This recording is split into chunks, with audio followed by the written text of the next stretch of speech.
Praise the lord. పునరుద్ధానుడైన యేసుక్రీస్తు నామంలో మీ అందరికీ నా శుభాభివందనాలు. బాగున్నారా? యేసయ్య మీ అందరినీ ఆశీర్వదించునుగాక. అనుదిన వాత్సల్యత అను నేటి వాక్య ధ్యానాంశాన్ని ఉదయకాలం ధ్యానించుకుందాం రండి. పరిశుద్ధ బైబిల్ గ్రంథముల నుంచి నేను చదువుతాను. హెబ్రీలు రాసిన పత్రిక 13వ అధ్యాయము 5వ వాక్య భాగాన్ని 3వ లైన్ నేను చదువుతాను. వీలైతే బైబిల్ తెరిచి వాక్యాన్ని గమనించండి. నిన్ను ఏమాత్రమును విడవను, నిన్ను ఎన్నడను ఎడబాయను అని ఆయనే చెప్పెను కదా. కాబట్టి ప్రభు నాకు సహాయకుడు, నేను భయపడను. యేసయ్యకి మహిమ కలుగునుగాక.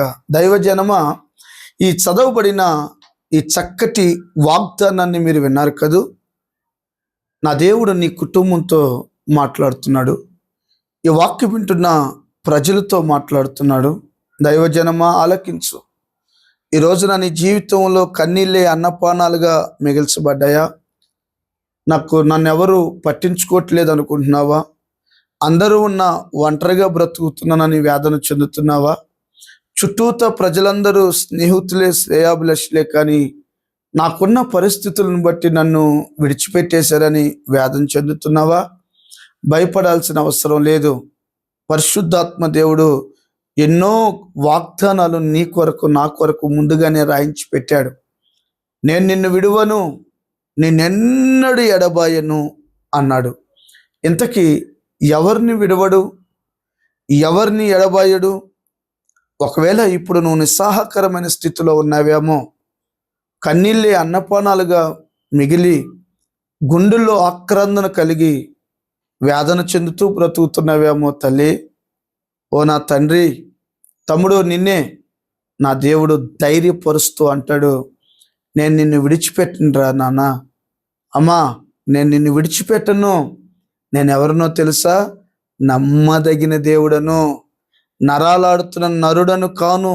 నేను నిన్ను మోసం చేయడానికి నోటి మాటతో ఈ భూమికి పునాది వేసిన దేవుడను. Praise the lord. బైబిల్లో ఒక తల్లి గురించి మీకు జ్ఞాపకం చేస్తాం. దేవుణ్ణి నమ్ముకుంది. దేవుణ్ణి నమ్ముకుంటే ఈ రోజున ప్రభువుని ఎందుకు నమ్ముకున్నారు చాలామంది అని ఆలోచిస్తే, రోగం పోవడానికి నమ్ముకున్నారు. కొంతమంది ఎందుకు దేవుడిని నమ్ముకున్నారంటే, అయ్యా పిల్లకి పెళ్లి కావాలయ్యా, అందుకే దేవుడిని నమ్ముకున్నాను అంటారు. కొంతమంది ఎందుకు చెప్తారు, అప్పులు ఎక్కువైపోయినాయి అయ్యా, మా అప్పులు తీర్చాడని దేవుడిని నమ్ముకున్నాం అంటారు. నేనంట, ఇవన్నీ ఏదో ఒక రీతిగా మనం తీర్చుకోగలం. వాటి కొరకు ప్రభు దగ్గరికి రావాల్సిన అవసరమే లేదు. నేనంట, నీలో ఉన్న ఆత్మ ఒకవేళ ఈ భూమి మీద నువ్వు కన్ను మూస్తే నిత్య నరకానికి వెళ్లకుండా యేసు ప్రభుని సొంత రక్షకుడిగా నువ్వు అంగీకరిస్తే, నీ ఆత్మ నిత్యము యుగయుగాలు సదాకాలం ప్రభుతో ఉంటుందని, మరణానికి భయపడి మృతుల పునరుద్ధానం ఉందని నువ్వు గుర్తించి యేసు దగ్గరికి రావాలి. నా పాపముల కొరకే యేసు ప్రభు యజ్ఞ పశువుగా వధించబడ్డాడు. యేసు ప్రభు దగ్గరికి వచ్చింది ఒక తల్లి. ఆమె పేరు మీకు తెలుసు కదా, రూతమ్మ గారు.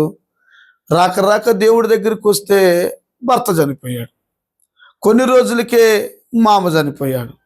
కొన్ని రోజులకే మరిది చనిపోయాడు. ఇక చూడండి, అడుగు పెట్టడమే ఆలస్యము. మామ చనిపోయాడు, భర్త చనిపోయాడు, మరిది చనిపోయాడు. ఇక ఆమె జీవితం ఎలా మారిపోయింది? యేసు ప్రభు దగ్గరికి వచ్చినాక జీరో అయిపోయింది.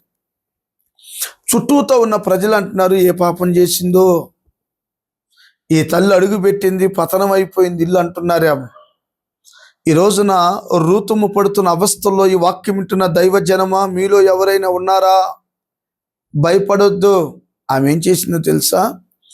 నయోమినంట హత్తుకుందంట. అమ్మా, నువ్వు ఇంటికి వెళ్ళిపోయి పెళ్లి చేసుకుని మంచిగా బతుకంటే, నో అత్తమ్మా, ఆ మాట అనొద్దు. నీ దేవుడే నా దేవుడు, నీ జనమే నా జనము. నువ్వు ఎక్కడుంటావో నేను అక్కడ ఉంటాను, నువ్వు ఎక్కడ సమాధి చేయబడతావో నేను అక్కడ సమాధి చేయబడతానని నయోమినంట హత్తుకుందంట. ఈ వాక్యం వింటున్న దైవజనమా, నువ్వు యేసయ్యని హత్తుకోవాలి, సంఘాన్ని హత్తుకోవాలి, సహవాసాన్ని హత్తుకోవాలి, వాక్యాన్ని హత్తుకోవాలి.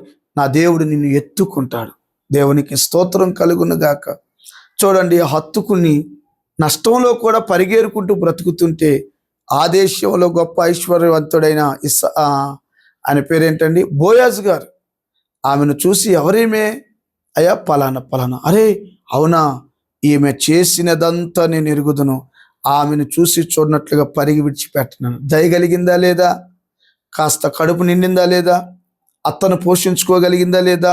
ఈ కాలక్రమంలో ఏంటమ్మా, రోజుకు 4 మానికలు తెచ్చేదనివి ఈ మధ్య 10 మానికలు తీసుకొస్తున్నావు, ఏమైనా తప్పుడు అడుగులు వేసిందని అత్త కంగారు పడి అడుగుతుంటే, కాదత్తమ్మా పలానా బోయాజ్ అంట, ఏమండి నన్ను చూడగానే ఆయనకి దయ కలిగింది, అమ్మా నువ్వు చేసిందంతా నేను చూశానని చెప్పాడు, అమ్మా ఆయన ఎవరో కాదు మనకి సమీప బంధువే అని ఆమె ప్రార్థన చేసి ప్లాన్ గీస్తే అతనికే ఇచ్చి వివాహం చేస్తే, ఆమె గర్భంలో నుంచి సృష్టికర్త యేసు ప్రభువు వారు ఈ భూమి మీదకి వచ్చాడు. దేవునికి స్తోత్రము కలుగును గాక.